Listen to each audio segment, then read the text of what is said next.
Okay, Hare Krishna. So it's already 5:12 p.m.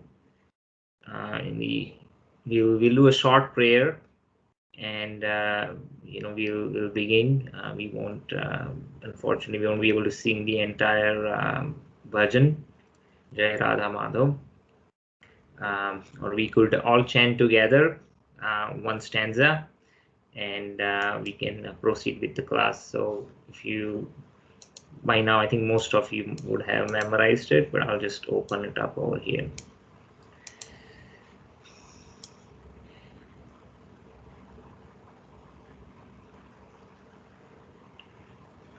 Further down, Jai Radha Madhav.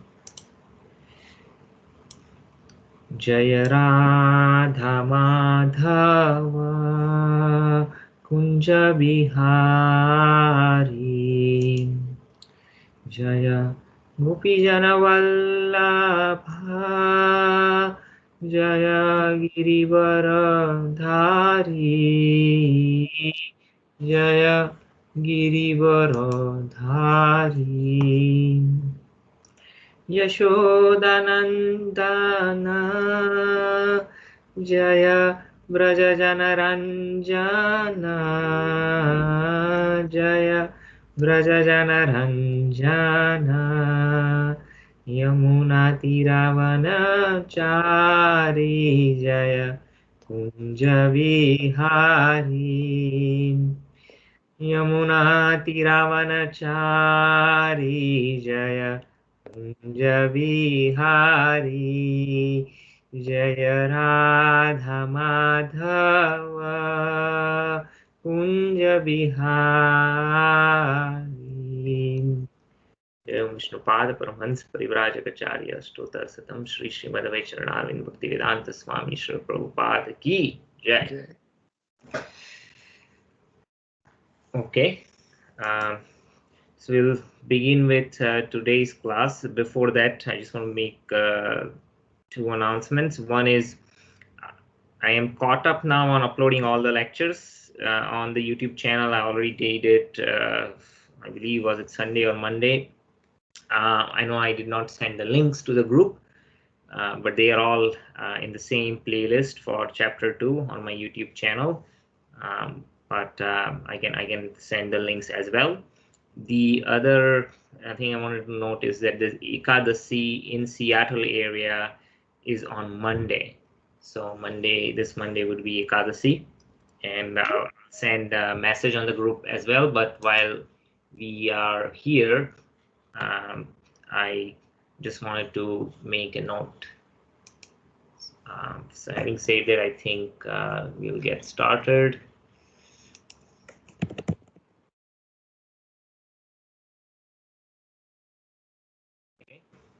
So I believe we completed through verse 64, if I remember it right.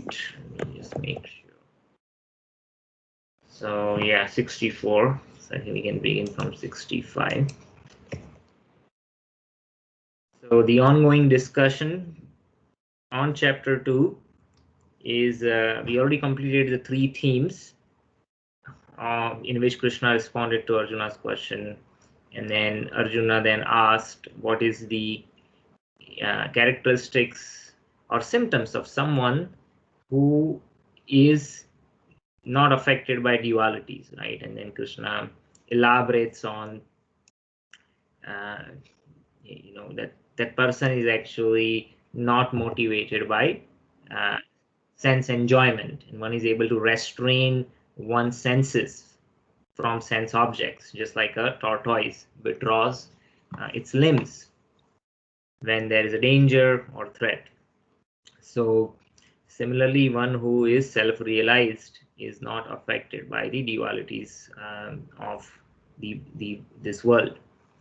And it's kind of related to the third theme, in which Krishna is basically asking Arjuna to do his duties, his prescribed duties, not being motivated by fruitive results, right?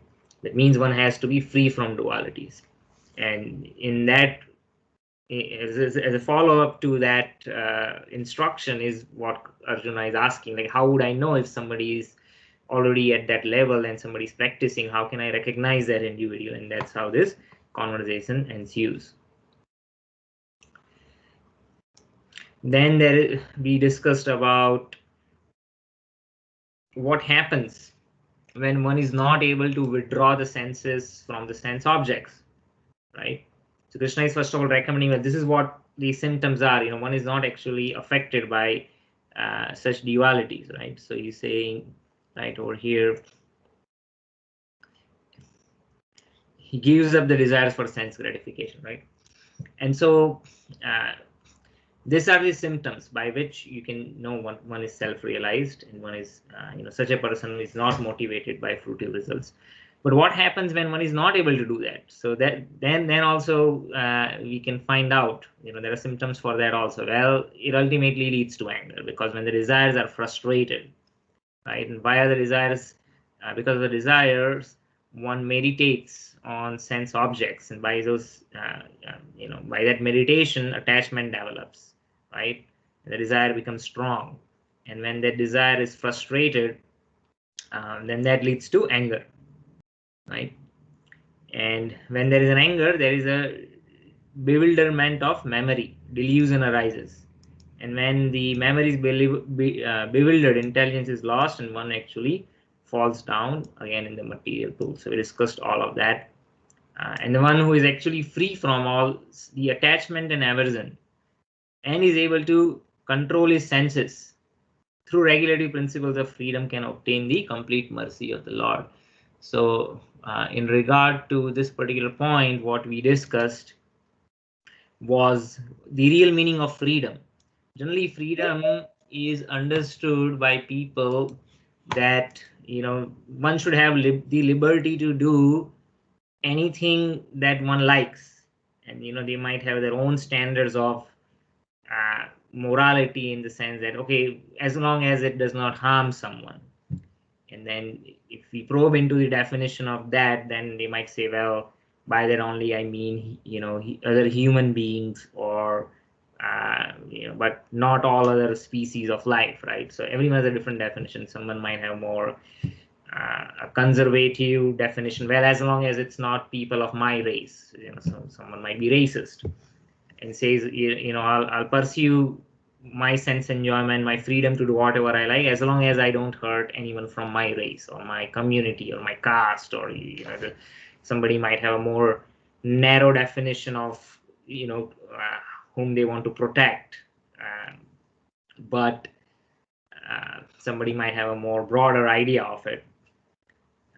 But in general, the basic premise again is that I should have the ability to do whatever I like within certain constraints.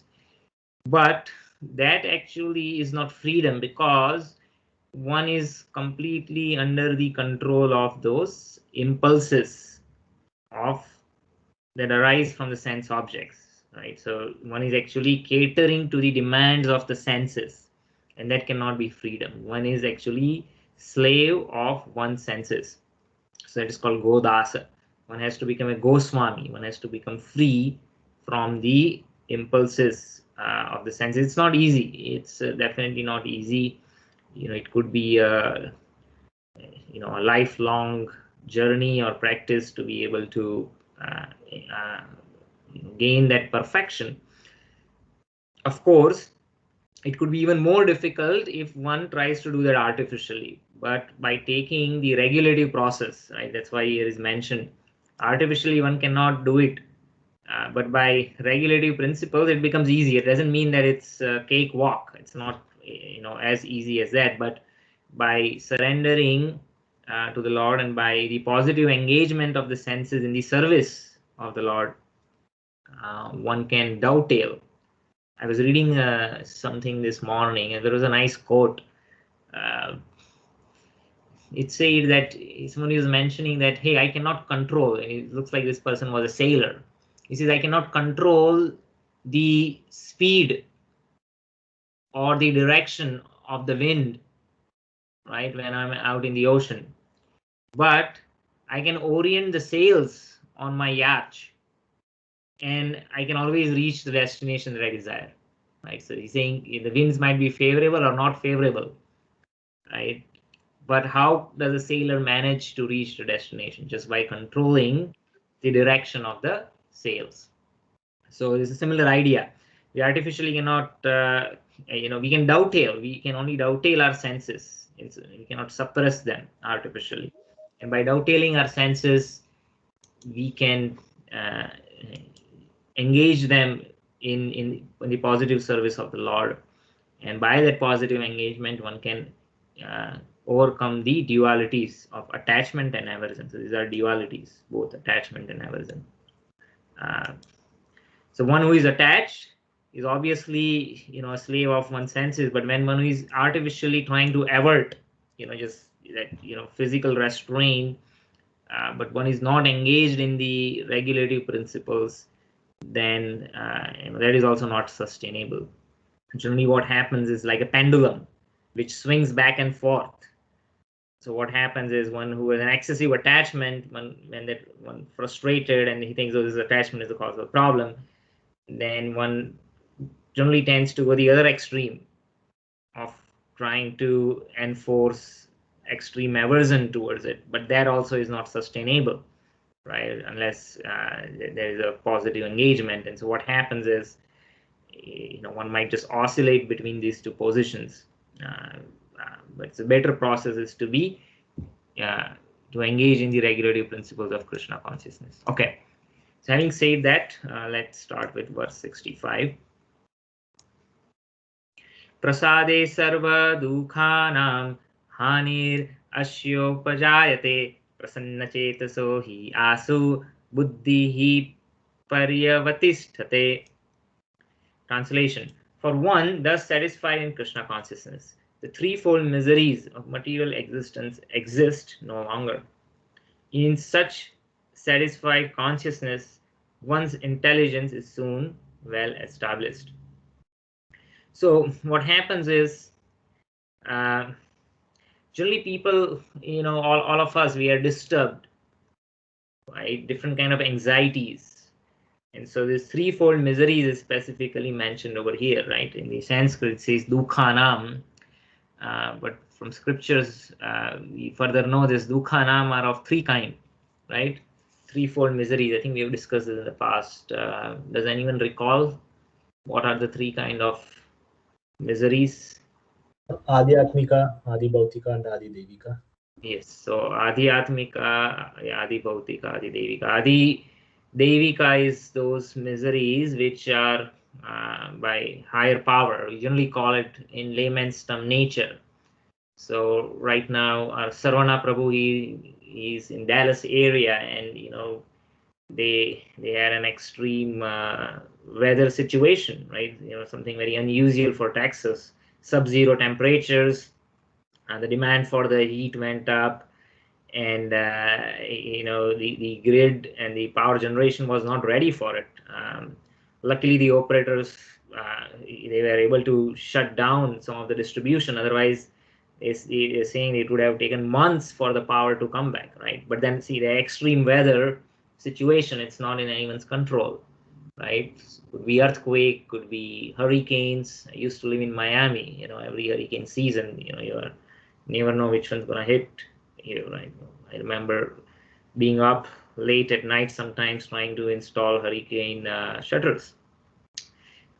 Could be extreme heat, somewhere it's earthquake. So all this Adi Devik's miseries, which are not within control of ordinary human beings. Obviously, there are demigods who are controlling all these forces, and under the order of time or karmic reactions, some of this situation manifest. Actually, it says that when the kings are administrators are not ruling properly, then the people also have to suffer. An imbalance is in the weather is actually the karmic reaction of mismanagement by authority, those who are authorities in administering the government. So that is Adi Devik. Adi Bhautik is people creating miseries, could be real or perceived. We have somebody might hurt us physically, hopefully not, but mostly it's all mental miseries. Somebody might have said harsh words, or it's just making things difficult for us, or we might perceive it like that. And so these are miseries created by others. And then there are miseries of which are self-created. Either we might have some ailment, we did not personally invite it, but those bodily ailments sometimes develop in due course of time. Sometimes even despite of living a very healthy life, diseases come. Or sometimes we are not taking good care of the body, then obviously one will invite different kind of ailments. And Adhyatmic also includes different kind of mental miseries, where some of us might be more sensitive to situations than others, and so we tend to get more affected, and so in that sense kind of self-inflicted. So all these miseries, what do? They bewilder the intelligence, right? And that's why there is a saying that we cannot control these situations. The situations are beyond our control, right? And spirituality means we cannot change the situations, but we can change how we respond to it, right? That is within our control. Right? Situations are not in our control, but how we react and how we respond to it, that is within our control. And so by being fixed in that transcendental consciousness, when one is satisfied, when one is not affected by the dualities, right? Generally people are mostly worried when they are overpowered by miseries. But as we learned in the previous verse, that attachment and aversion, they are the two opposite sides of the same coin. So similarly, happiness and distress are also two opposite sides of the same coin. If we learn how to tolerate happiness, then we can learn how to tolerate distress, right? And then when we see that we are not the cause of the events or the outcomes, there are 5 different causes, and we see there are so many factors involved, and we know that nothing is permanent, everything is moving. And so when we are able to control our mind, rather we focus our mind on something that is positive, right, in positive service of the Lord, then one can remain fixed. One is satisfied in Krishna consciousness. And only in such a state, one's intelligence is not bewildered by the threefold miseries. Otherwise, we can easily get affected, right? Different people, they react differently when exposed to the same situation. And one who is fixed in spirituality knows that everything's temporary, and one just needs to controls one's mind. One cannot control these situations. So this is the sum and substance. There is no purport over here. Anyone has any questions on this verse? Okay. Verse number 66. Nasti buddhi ayuktasya na chayuktasya bhavana na cha bhavayata santir asantasya kutah sukham. So now this is continuation of the previous verse actually. So it will reach the climax in the sense that then Krishna further says that, see, when one is fixed in transcendental consciousness, then one is not bewildered, right? When intelligence is not bewildered by threefold miseries. And the opposite side of it is one who is not connected with the Supreme in Krishna consciousness. That individual can have neither transcendental intelligence nor a steady mind, because the mind will be very easily disturbed by the threefold miseries. And without that steady mind or steady intelligence, there is no possibility of peace. Right? One cannot be peaceful, one will be disturbed. And how can there be happiness without peace? Asantasya kutaha sukham. Where is there happiness when one is not santa? Right? So, Krishna is further making that point. In the purport, Srila Prabhupada writes that unless one is in Krishna consciousness, there is no possibility of peace. Because see, when the mind is positively engaged in the service of Krishna, right? When one develops the higher taste, then we overlook other things, right? Sometimes, and even if you give a material example, right? Those who are really focused and dedicated in their goal, what do? They ignore different inconveniences. Like a businessman is going on a business travel and he's focused. I need to get this deal, right? And though there might be so much challenges, maybe the flight got canceled, or did not get his car rental, and he had to somehow get to the hotel he was staying, and then there's it's not so tidy or whatever, right? There's so many challenges. But what is it? He's just focused. The individual is focused on, okay, tomorrow I have to make this presentation. Is thinking what I'm going to talk about, what I'm going to do, right? Because he has that higher goal, the higher purpose, and then everything else is immaterial, right? He does not let those temporal situation disturb, so that one is fixed in the goal, and that individual has developed that higher taste. What is the higher taste? I need to grow my business, I need to make money, right? Similarly, for devotees, they have a much higher goal than making money, right? Which is the bliss, that is, one has actually got actually tasted, even if you have a glimpse of that taste in serving the Lord and his devotees. And when the taste is developed, all other calamities or problems that might come up, one is not disturbed, right? Just like its example that's given is that the elephant, when is walking or passing through the forest, and if the dogs bark, right, then the elephant or even a lion, they're not bothered by it. They don't even care, just ignore them, right? So one who is actually fixed is not disturbed by all other temporal things, because one has a higher purpose or goal. So unless one has that higher taste for Krishna consciousness, there is no possibility of peace, because only thing that is certain in this world is miseries. Krishna will later say in Bhagavad Gita that this world is dukhalayam asasvatam. Dukhalayam means is house of miseries, and it is asasvatam. Well, somebody says, well, I don't have so much miseries, then, well, it's temporary. Well, if somebody has miseries, then also it's temporary. If one is not fixed, if the boat is not anchored, the winds and the waves will sway the boat away. Similarly, the mind, if it is not anchored in Krishna consciousness, all these miseries, the threefold miseries, will sway the mind away. So it is confirmed in the 5th chapter, 29th verse, that when one understands that Krishna is the only enjoyer of all the good results of sacrifice and penance, that he is the proprietor of all universal manifestation, right? He is the enjoyer of all the sacrifices. He is the proprietor of all manifestation, and he is a real friend of all living entities. Then only one can have real peace, right? Otherwise, what happens is that we think I am the enjoyer, right? Then I have to struggle to achieve things so that I can enjoy, and think I am the proprietor of everything, right? Or at least certain things that I own.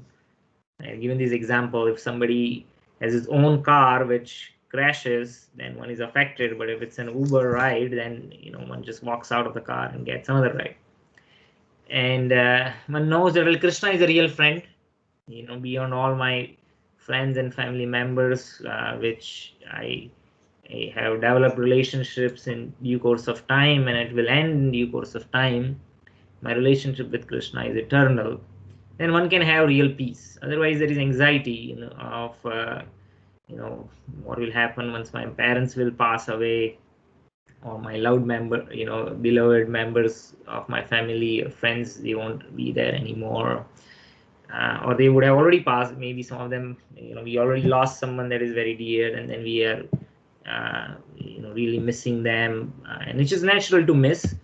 But if it affects us to an extent that one is not functional at all, and one is very depressed, then that's also not a peaceful situation. And one has developed a real friendship with Krishna, which is eternal, then one can be situated properly. So that's why it is important, so unless one has this realization of who the proprietor is, who the enjoyer is, who is a real friend, one cannot have peace. Then we won't be fixed. So the real meaning, we say when we say intelligence is fixed in Krishna consciousness, what exactly it means? It means this. It's not self consciousness. It is Krishna consciousness, right? The greater self, right? That means Krishna consciousness means Krishna is the enjoyer, he is the proprietor, he is the real friend. Therefore, if one is not Krishna conscious, there cannot be a final goal for the mind. Disturbance is due to the want of the ultimate goal. And when one is certain that Krishna is the enjoyer, proprietor, and friend of everyone and everything, then one can, with a steady mind, bring about peace. It's a very important point Prabhupada is mentioning. Why are we disturbed? Because we don't have, because we are lacking the ultimate goal, right? Now, whatever goal that we have, going back to the example of the businessman, right? So at least for that particular goal, that businessman is overlooking all kind of anxieties, right? But in due course of time, eventually that also will not give full satisfaction, right? To the businessman. Again, there would be frustration because it's still within the three modes of nature. So some temporary material goal can give us temporary fixedness of our intelligence. You can see somebody says, well, my intelligence is fixed, I'm dedicated to this goal. So it's not that, there cannot be partial temporal realizations of one's steadfastness.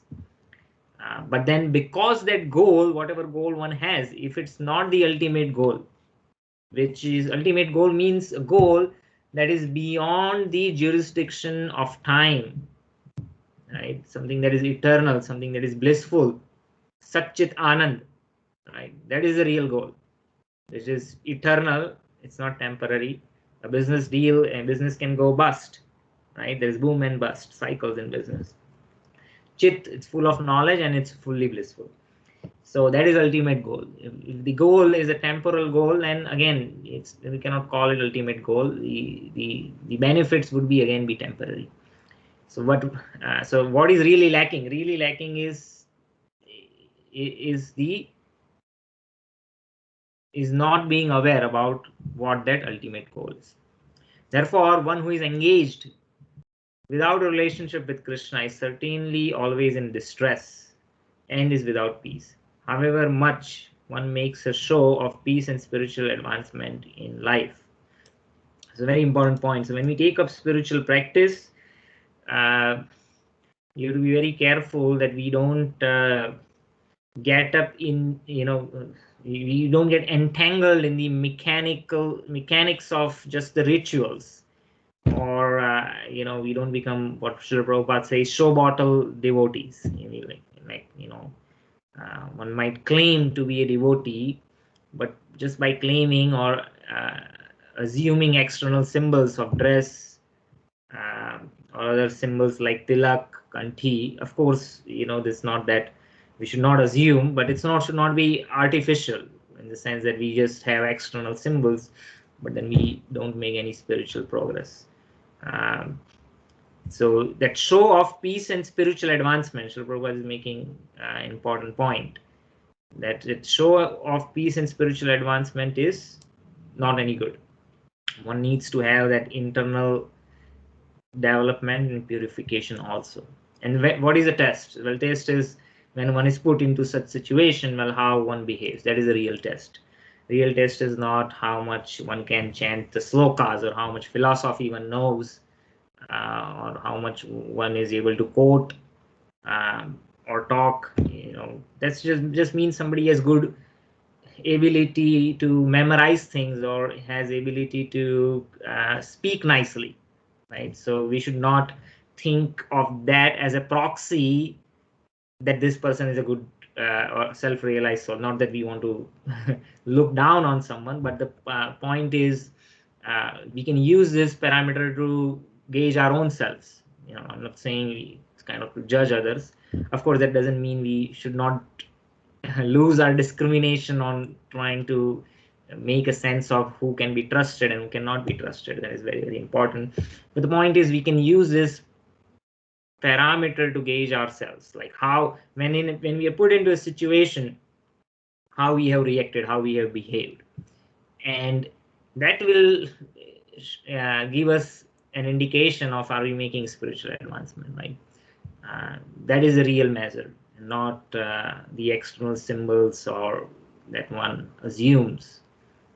That is not, or how other abilities that one might have in terms of singing or reciting or quoting or talking. And that is not a parameter. Of course, this can be used again in the service of the Lord, and one should definitely use it. But that in itself is not a parameter of one's advancement. So Krishna consciousness is a self-manifested peaceful condition which can be achieved only in relationship with Krishna. So it's very important, interesting. Srila Prabhupada uses the word self-manifested.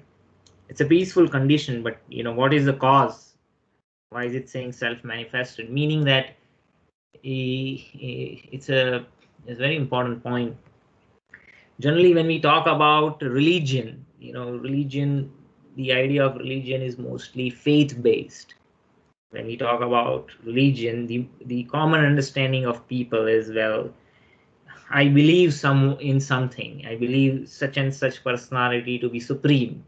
Or sometimes it's just an idea, like in Islam or even Buddhism. Well, Buddhism, they don't have the idea of a god, but in Islam there is the idea of a god. But Allah is great, but He doesn't have any form, no attributes. And but there is faith in Allah, right? So people, we tend to, the impression that people get is what they call faith-based religion, right? And the missionary activities that different religions follow, the idea is that you want to bring others to your faith, right? And so sometimes there are clashes between different faiths, or there is a competition. Well, especially religious institutions, they try to get into this mentality of, oh, we have so many numbers of followers, and we want to start a mission in this place or this country, and we aim to attract more and more followers, right? And they use this idea, well, we converted so many pagans to Christianity, or in Islam they would say we have converted so many kafirs to Islam, or in Hindus they would say we have converted so many mlechas and yavanas to Hindus. So this idea of conversion is very superficial. It's not substantial. What's the point in changing the stamp? You put a stamp of Hindu, you put a stamp of Muslim, you put a stamp of Christianity, you change from one stamp to another stamp. That has no value. So the Vaishnava philosophy is definitely in Gaudiya Vaishnavism. I think it also applies to other Vaishnava schools as well. Is that no one can be converted to Vaishnavism, right? Everyone is already a Vaishnava. They've just forgotten it. So it's a completely different perspective. And so we cannot convert anyone to be a Vaishnava. Everyone is actually part and parcel of Krishna. We're all part and parcel of Vishnu. We're already there. We might have forgotten it. And by in right circumstances, under right environment, with little guidance from another Vaishnava who is self-realized, the relationship is again revived, right? So it is kind of self-manifested, and because it's already in there, it's within us. And later Krishna will explains is that just like one's consciousness can be covered by different levels of lust or different levels of forgetfulness, like an embryo that is covered by womb in the womb, or there is dust on the mirror, or there is fire that is covered by smoke. So dust on the mirror one can easily cleanse. It's a very light layer of covering. The smoke on fire is a little bit more deeper covering, and the embryo covered by the womb is even more deeper layer of covering. So there are different levels of ignorance that we might have, but the spiritual spark is there, and the spiritual spark is eternal. We have just forgotten that relationship, and so you cannot. We can only, in right circumstances, it is manifested again, and one revives and remembers one's relationship with God. So you cannot really convert anyone to become a Vaishnava. Everyone is already a Vaishnava. So Krishna consciousness is self-manifested peaceful condition and can be achieved only in relationship with Krishna, under right environment and the right guidance. When somebody helps us remember our relationship with Krishna and we make an attempt to revive it, then automatically the peaceful condition or Satchidananda form becomes self-manifested. Okay, any questions on this topic before we move on? Okay. Verse number 67. Indriyanam hi charatam yanmano anuvidiyate tadasya harati pragyam vayur navam ivam bhashi. Translation: as a strong wind sweeps away a boat on the water, even one of the roaming senses on which the mind focuses can carry away a man's intelligence. Right? So it takes only one sense to be bewildered by its corresponding sense object to take us on the path of degradation. Right? You don't even need, and what is happening are all of our five senses are bombarded with impulses for sense enjoyment when the senses come in contact with the sense objects. And sometimes even when the senses, they are not in the proximity of sense objects, the mind is already filled with so many ideas and desires. The mind itself, even if there are no other sense objects, the mind itself can carry us away. So the example over here that is given is a wind can sweep away a boat on the water. And so similarly, the sense objects, the impulses that they carry, they can sway the senses when the senses focuses on those sense objects. Purport: unless all the senses are engaged in the service of the Lord, even one of them engaged in sense gratification can deviate the devotee from the path of transcendental advancement. So by practice, eventually the senses need to have that positive addiction, right? Addiction in the sense that the senses, then they develop so much taste.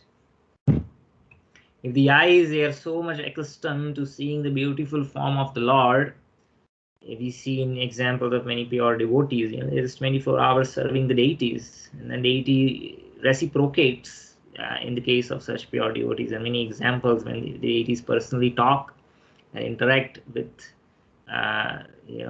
pure devotees, and when that higher taste is developed, one finds no enjoyment in other things. Similarly, ears, if they are only accustomed to hear Krishna Katha, tongue is only accustomed to vibrate the holy names of the Lord, or to honor the remnants of the food that is offered to the Lord. And so in this way, when the senses, they are trained and they develop this higher taste, then they are properly situated, and they cannot be disturbed by lower impulses, anything that's not, because now they are, it's natural for the tongue to be attracted to taste, it's natural for the ears to be attracted to sound, right? It's natural for the nose to be attracted to smell. So that cannot be stopped, that cannot be changed. But what kind of sound? Is it a material sound vibration or a spiritual sound vibration, right? what kind of taste? Is it a material taste or is it a spiritual taste? Right? What kind of sight? Is it a material sight or a spiritual sight? So that choice we have. And when the senses are trained and cultivated to develop the attachment towards the spiritual dimension, then automatically the taste for the other dimension, the material dimension, goes away, right? And then one is not disturbed. So there are many examples here. Srila Prabhupada is quoting Maharaj Ambarish was a great king, and all of his sense consciousness. In the earlier class, we discussed this quote where Maharaj Ambarish is quoting, how he engages in his feet in walking to the holy places connected to Krishna, and his tongue in tasting the remnants of the food offered to Krishna, right? And his hands in touching the beautiful form of the Lord in his deity form, right? And then smelling the tulsi leaves offered to his lotus feet. So in this way, he's constantly engaging his senses in the service of the Lord. And by doing that, one is able to be Krishna conscious, and the controlling of the mind naturally happens, right? One need not separately endeavor for it. Given the example of a child, we cannot artificially try to suppress the child, but we engage the child. Otherwise, we have to say, don't do this, don't do that, don't do this, right? It's constant. But when the child is engaged in something that is positive, then the mind is already engaged, and I don't need to give separate instructions of don't do this, don't do that, right? There's already a positive. The control of what needs to be done is automatically in place. There is no separate endeavor required to achieve that. So this is the sum and substance of this particular verse. Any questions on verse number 67?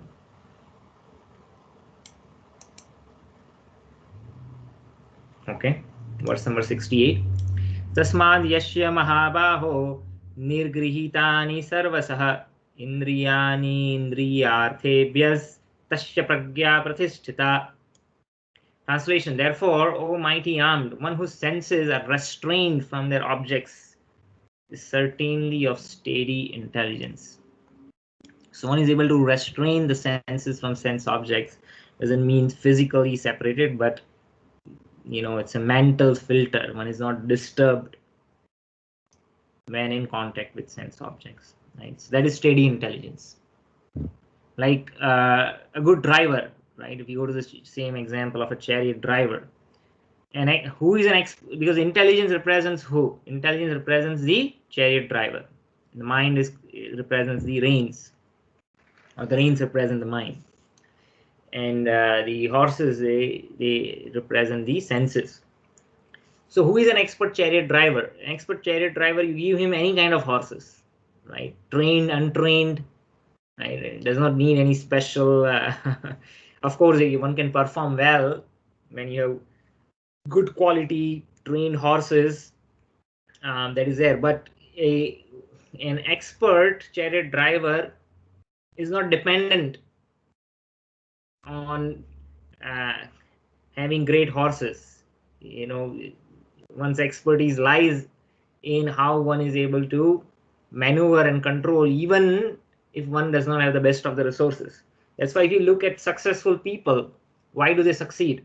They succeed despite of all challenges. They would not have, even when you talk about business, many entrepreneurs who succeed, we did not even have an education, did not even have a lot of funds to start a business, but you put them in any situation, they know how to make things work, right?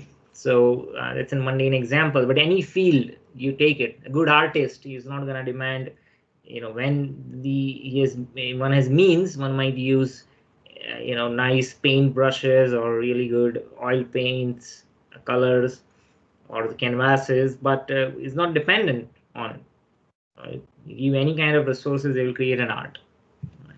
So that that shows the level of proficiency. Similarly, one who is steady in intelligence is that intelligence is not bewildered by any kind of sense objects. Intelligence can tame the most untamed of all senses, right? In any situation one is put in, one is always able to maintain one's steadiness, and that is a test. By that one can know that this person is really steady, dhira, you know, and intelligence is not disturbed in any situation. Purport: one can curb the forces of sense gratification only by the means of Krishna consciousness, or engaging all the senses in transcendental loving service of the Lord. As enemies are curbed by superior force, senses can similarly be curbed, not by any human endeavor, but by keeping them engaged in the service of the Lord. One who has understood this, that only by Krishna consciousness is one really established in intelligence, and that one should practice this art under the guidance of a bona fide spiritual master, is called a sadhaka, sadhana. So these are all similar words. Sadhaka means the practitioner. Sadhana means the practice, right? I'm practicing something. The act of practicing something is called sadhana. Sadhak is the one who is the practitioner. Sadhan means the instrument or the tools that I'm using for practice. And sadhya means that which is worth achieving through this practice, right? So they all come from the same root: sadhaka, sadhana, sadhya, and sadhan.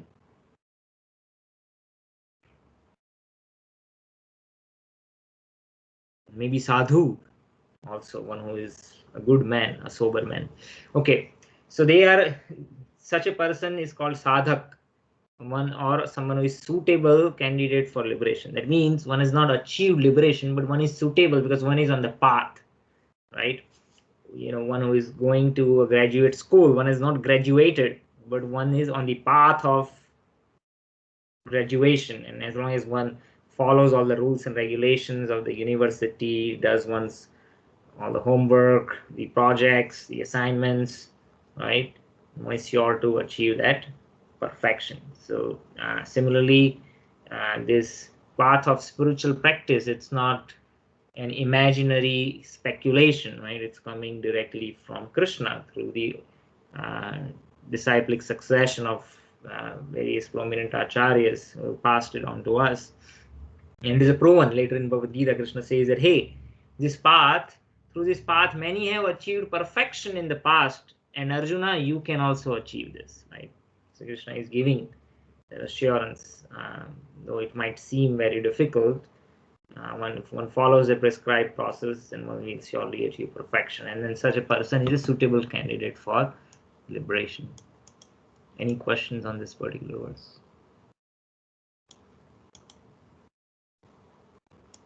Okay, verse number 69. Yanisha sarvabhutanam tasyam jagrati samyami yashyam jagrati bhutani sanisha pashyato mune. It's a very important verse. It's kind of cryptic, and without explanation, this is one of those verses in Bhagavad Gita that might not be obvious, especially if one is new to this topic of Bhagavad Gita. So the translation of this is that what is night for all living beings is the time of awakening for the self-control. And the time of awakening for all beings is night for the retrospective sage. So what is Krishna talking about over here? Is it that one who is a devotee or the introspective sage, as Krishna says, Muni? Does it mean that when everyone sleeps, the Muni is awake? And when during the daytime, when everyone's awake, the Muni goes to sleep? Is it what Krishna is trying to say over here? Well, no, it's a metaphor. What it means is it's referring to the night and day in terms of engagement of the senses with the sense objects. That's what it's referring to. What it really means is that in situations where ordinary people they are entangled and engaged engaging their senses in different kind of mundane and material activities under the impulses of or the desires for sense enjoyment.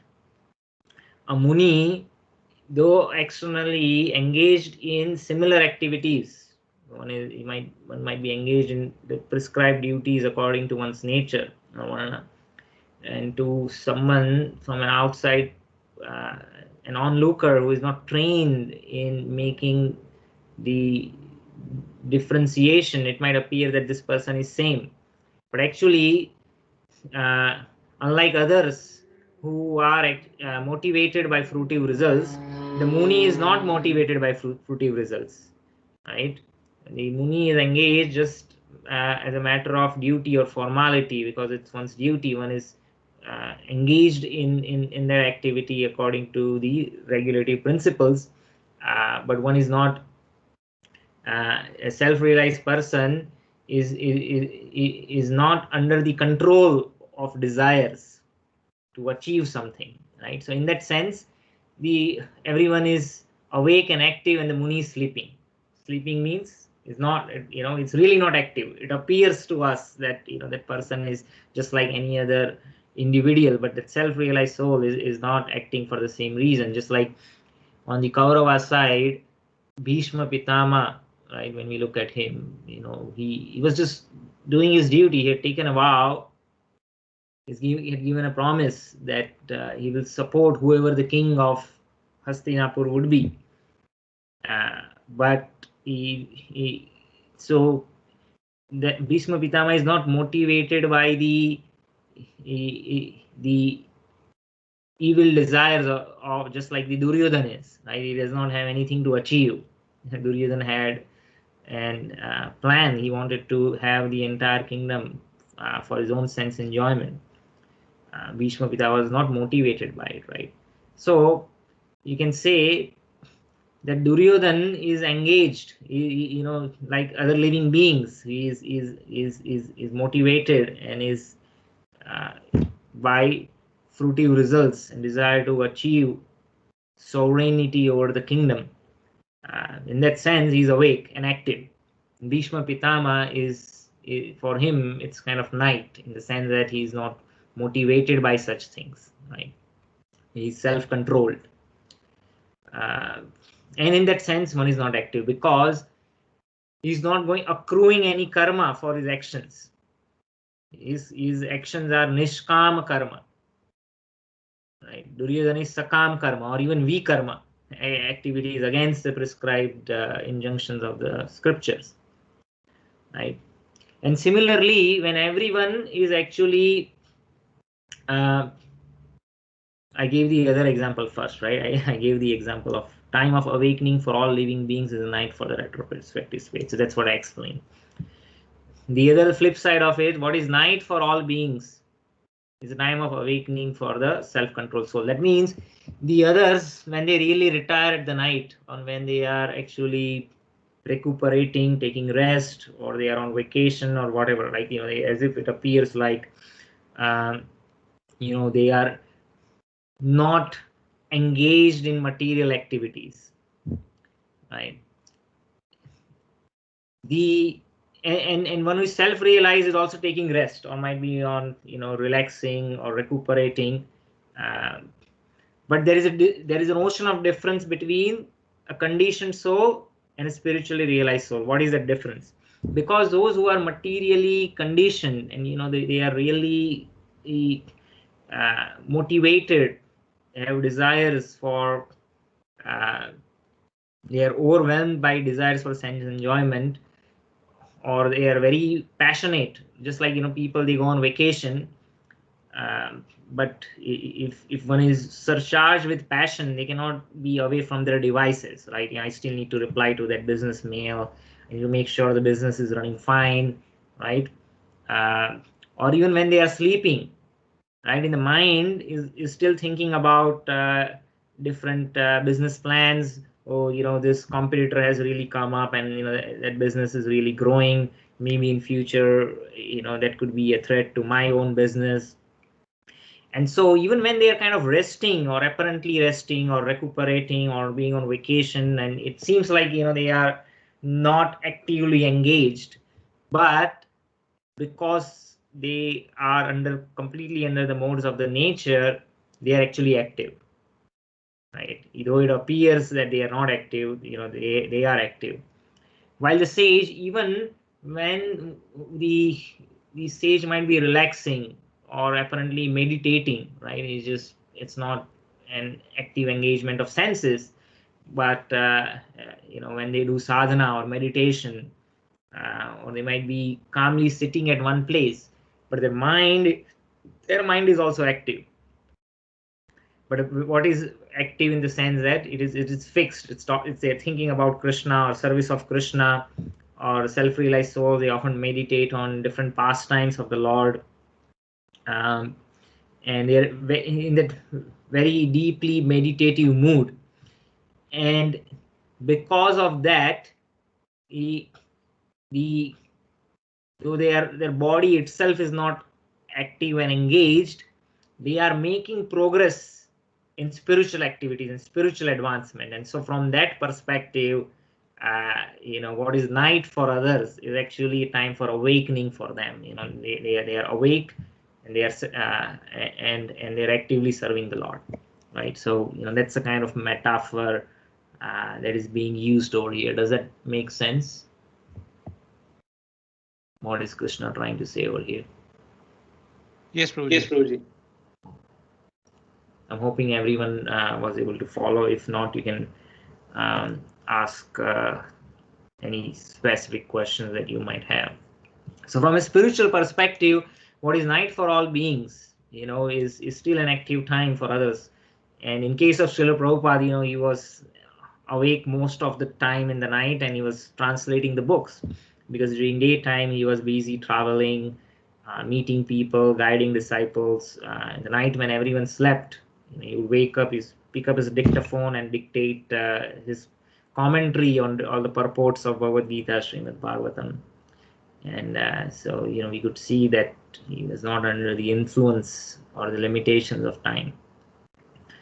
And time of awakening for all beings is the night for introspective space. And during daytime, when he was real, from an external perspective, when he was active, right, he was meeting people and important dignitaries or ordinary people. He was not. It was night for him, in the sense that for others it might appear, oh, Prabhupada, is meeting such and such important person, but Prabhupada just looked at everyone with equal vision. He did not make distinction between, this person is important, and I have to give more attention to this, and someone who is just a common man or a layman, commoner, that person is not important. He would give equal importance to all, right? And so in a sense, he is kind of neutral, and so he's kind of not active. Active meaning you're making distinction between what is worthy of doing and what is not worthy of doing. But because he was neutral and make no distinction, somebody would give Prabhupada gift, right, and the next person will come and give some gift, and what he will do is that the gift that he got from the first person, he would give as prasad to the next one, right? So somebody might give a Rolex watch, and he will just give as prasad or mercy to the next person who might come and bring something for him. He's not making distinction that, oh, this is an expensive watch or this is an ordinary thing, so he was beyond such consideration.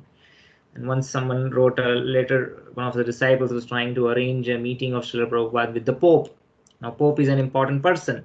And Srila Prabhupada says, well, if the Pope is really interested in discussing why people are not interested in spirituality and what can be done to awake spirituality, then I'm interested in meeting. But if it is just a meeting for formality, then what's the point, right? So he was not interested just for a photo op, right? To meet someone who is known worldwide, and that might improve one's prestige. So he was beyond that. And so though he is actively engaged in meeting and talking to people, and that's what people do when they're awake, but it's kind of night for him, because He's not making any distinction. Just like in the night, what happens when we sleep, we forget our identity, right? We are put into situations which might be very alien to us, or that in the morning, if you remember the dream, it makes no sense, right? Because when the subconscious minds become active, we are really not the sense, the identity that we assume during the day, it's not there.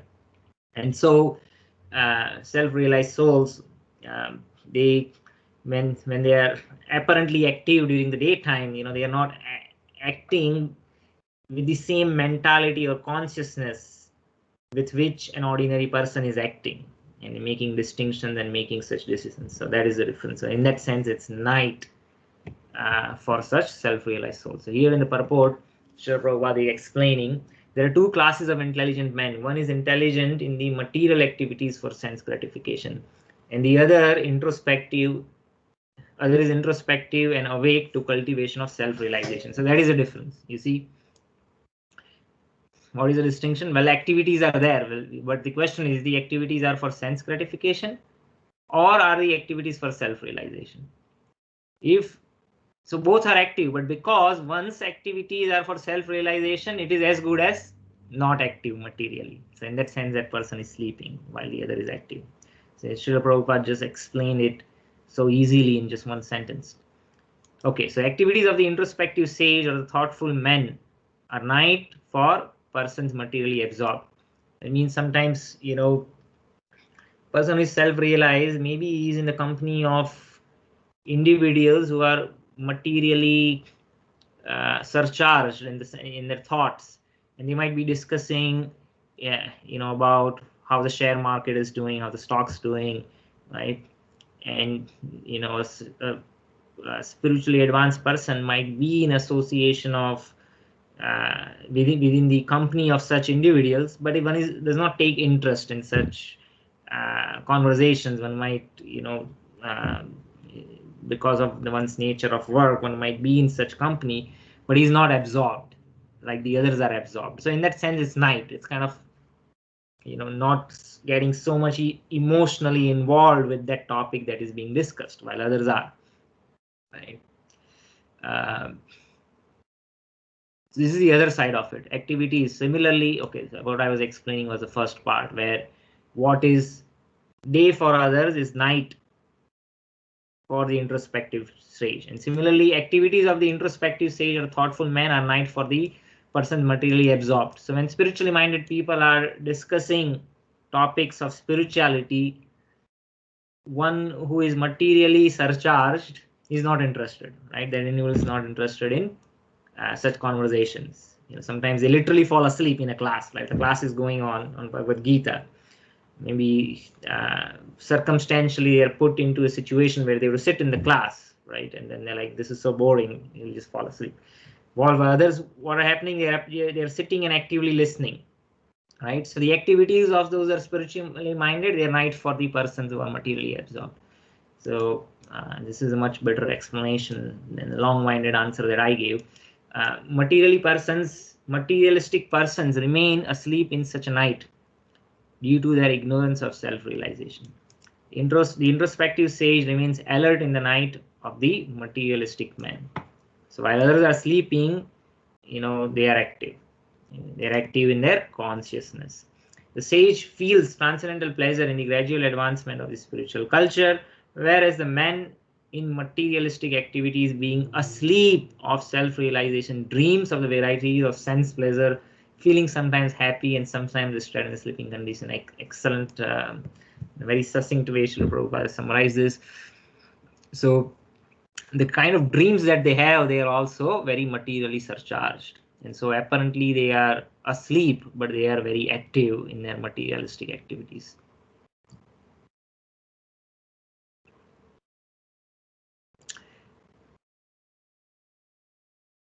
The introspective man is always indifferent to materialistic happiness and distress. He goes on with his self-realization activities undisturbed by material reactions. It's very self-explanatory. We already discussed that. Any questions on this particular verse?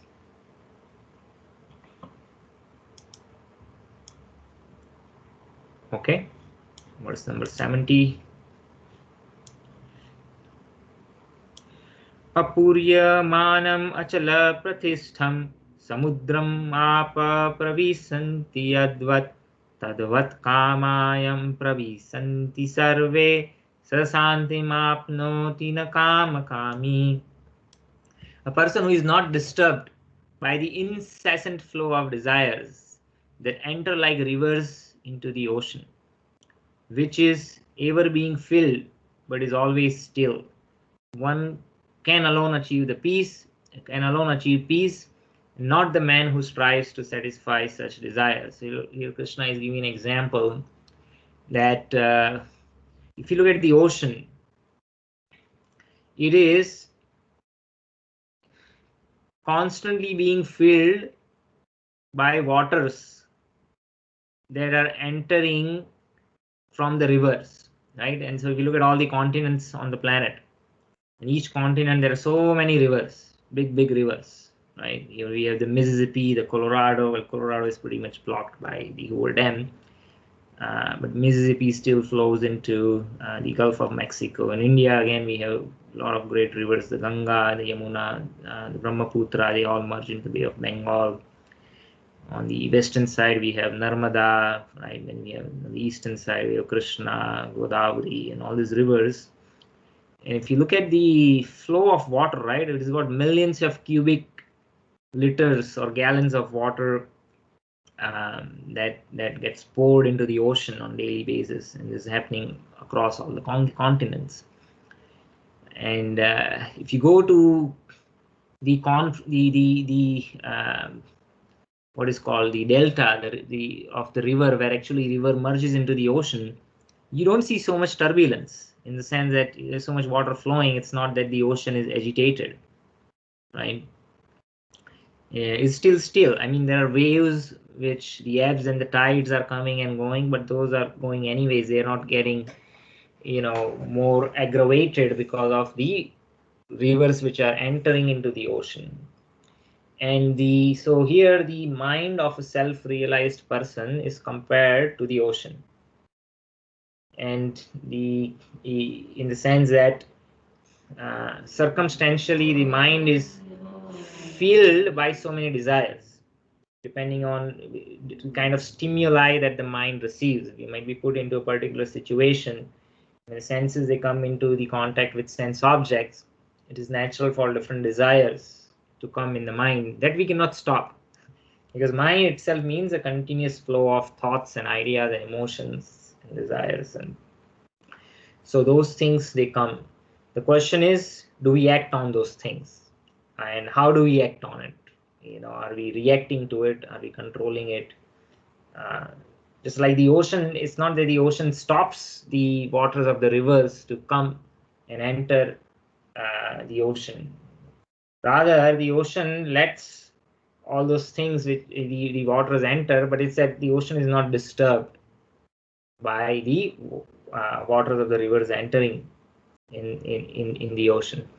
Similarly, for the self-realized soul, circumstantially the desires would come, they would arise, and then they would go away. So the sage just tolerates it, or is not bothered by it.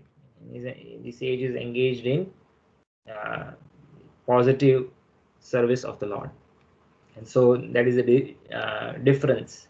That is the analogy that Krishna is providing, and only in such a state one can achieve peace, right? When one is actually attending to those desires, either trying to control it artificially or catering to it, then one cannot achieve peace, right? One cannot remain steady. In the purport, Srila Prabhupada explains that the vast ocean is always filled with water, especially during rainy seasons, being filled with much more water, right? So what happens is, especially in Southeast Asia, we have the monsoon season, and some places like Tamil Nadu, they got two spells of rainy season, right? And during the rain, what happens is there is rainwater directly pouring in the rivers itself, the stream of the river, and then the plains, they are also flooded. the streams and the creeks also get flooded, and all that flood water actually drains eventually into the rivers, and the rivers swell even more, right? But even during rainy season, the ocean still remains stable, right? So you have much more volume of water that's entering the ocean. Or in the summer, when the glaciers melt in the mountains from which some of these rivers originate, at the time also the flow of the river increases. But you go anytime to a river delta, right? The ocean is always stable, it's steady. It's not agitated, nor does it cross beyond the limits of its brink, right? So rivers, when they get flooded, what happens, right? The rivers actually, when they get flooded, they would encroach, they would break their banks, the cities and villages, they would all get flooded. It crosses its boundary. But the ocean generally, based on this temporal fluctuations, it does not change the boundary. Now you might say, well, global warming or the polar ice is melting, and we can say the levels of the ocean will eventually rise by 5 feet, 10 feet, 50 feet. So again, that change happens over a long period of time. It's not even perceptible. It doesn't happen. But in the river waters entering the ocean, that in itself is not causing any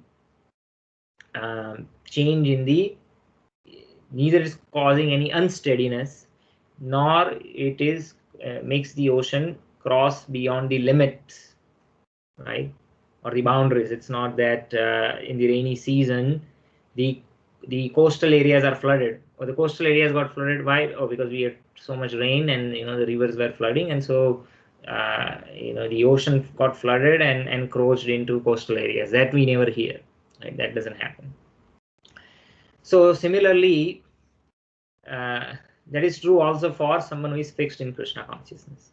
As long as one has material body, right, the body will act according to its nature. Demands of the body for sense gratification will continue, right? And so the desires will manifest in the mind, but the devotee is not disturbed by such desires.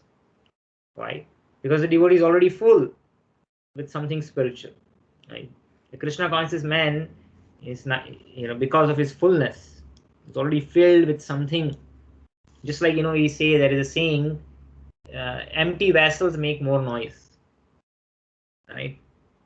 And they can be swayed by wind. If a pot is empty, if there is a wind or some disturbance, it will start rocking. But what if the pot is filled with water? It's heavy and it's steady. It's not going to get disturbed easily, right? And they don't make so much noise. They're self-satisfied. The pot does not make noise. If you have too many empty pots on top of each other, they're all clanking and making noise. But the pots which are filled, they don't make much noise. They are not disturbed. They are steady. So similarly, a Krishna conscious person, because that person is filled with the one's emotions and desires and activities in the service of the Lord, those desires might circumstantially arise in one's mind. The person is not disturbed. One just ignores such thoughts as something that is not worthy of attention. And when you don't attend to it, what happens? We already discussed. It is from attachment. So by paying attention, what happens? Attachment develops. Desires, right? How does one fall in the cesspool of material degradation? Krishna explains how. When one meditates on sense objects, then attachment develops. From attachment, one develops covetousness, right? When the covetousness is frustrated, then the anger develops, right? When anger develops, memory is bewildered, intelligence loses discrimination, and one makes really terrible choices. So everything starts from where?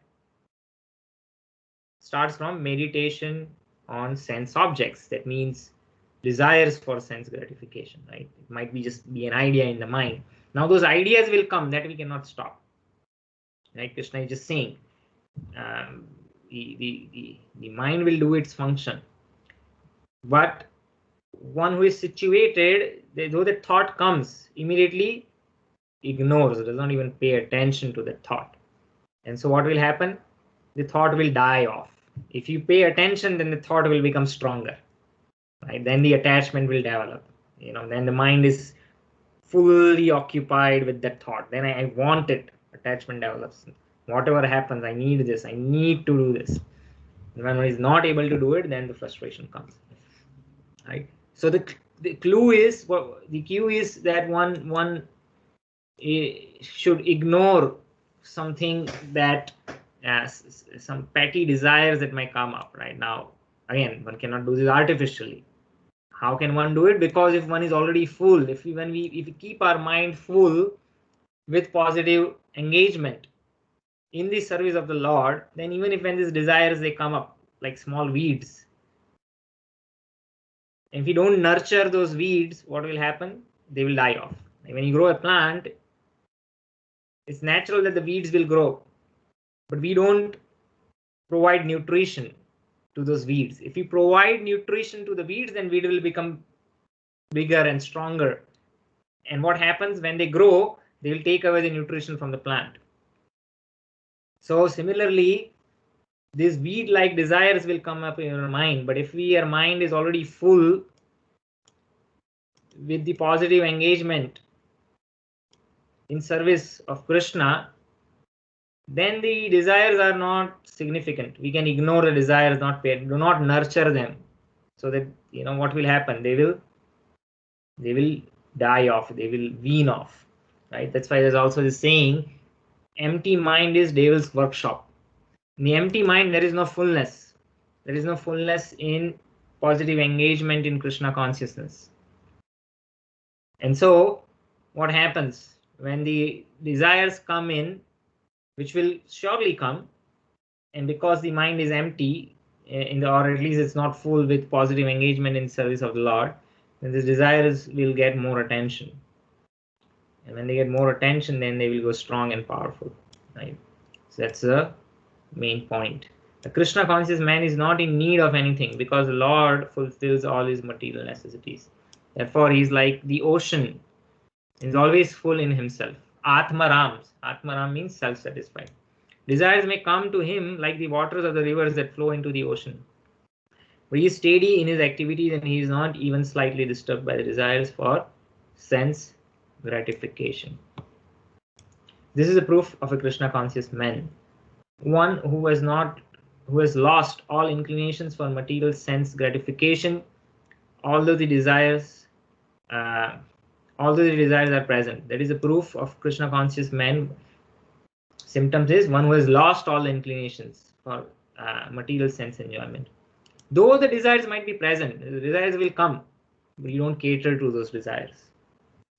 That doesn't mean we artificially suppress them, but they're not paid attention because we are putting our attention to the positive engagement in service of Krishna.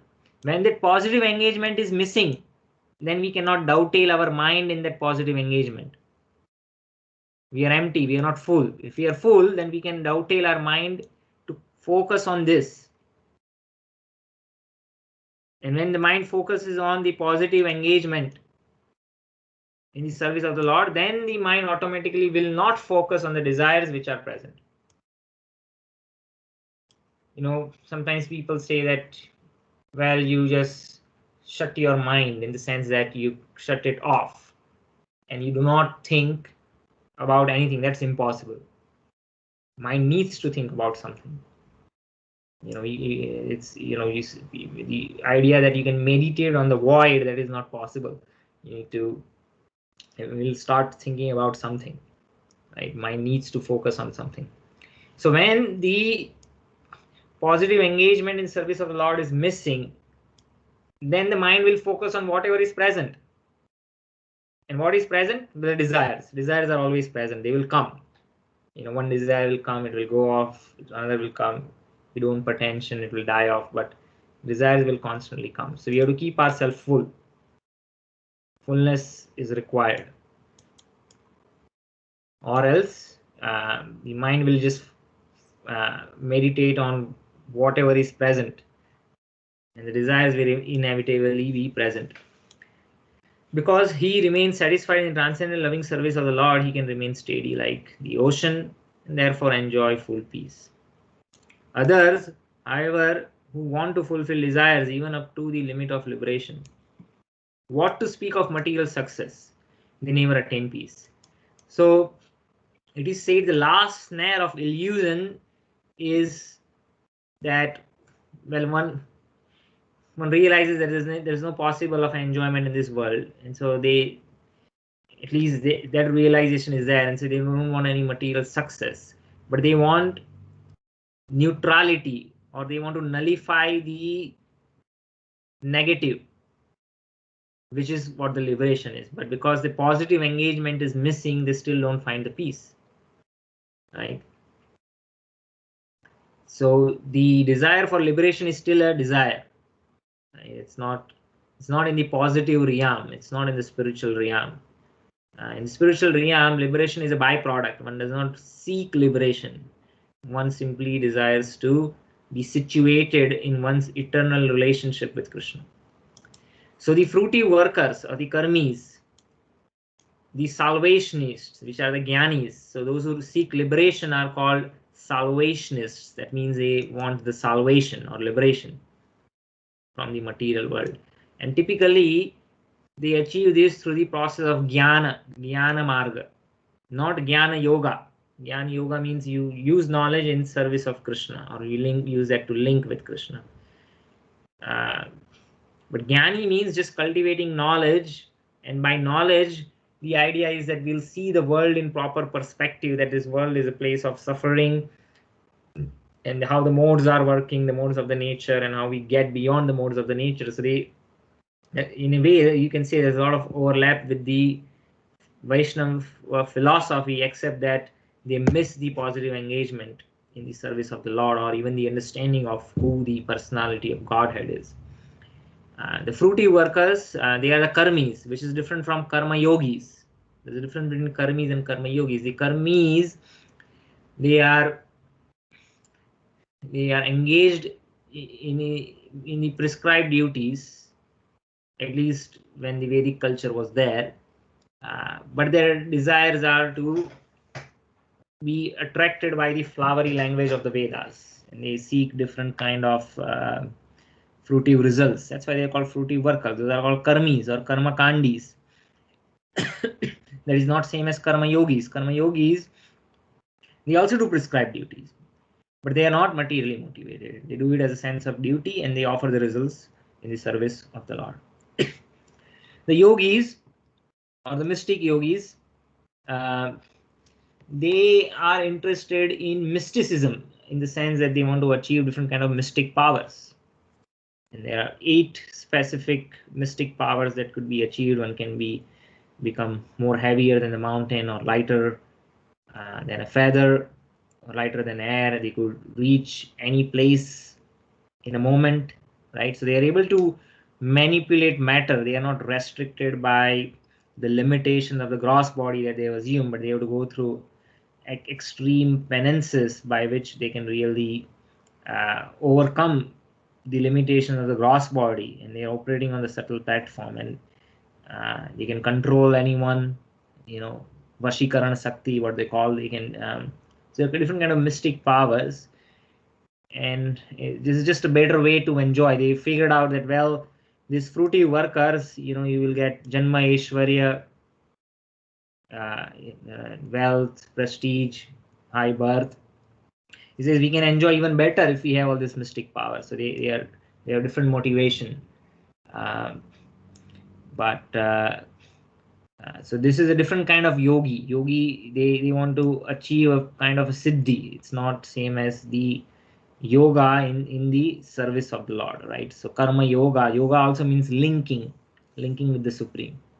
So they are after mystic powers. They are all unhappy because of unfulfilled desires, because none of these are completely on a spiritual plane. But a person who is Krishna conscious is always happy in the service of the Lord.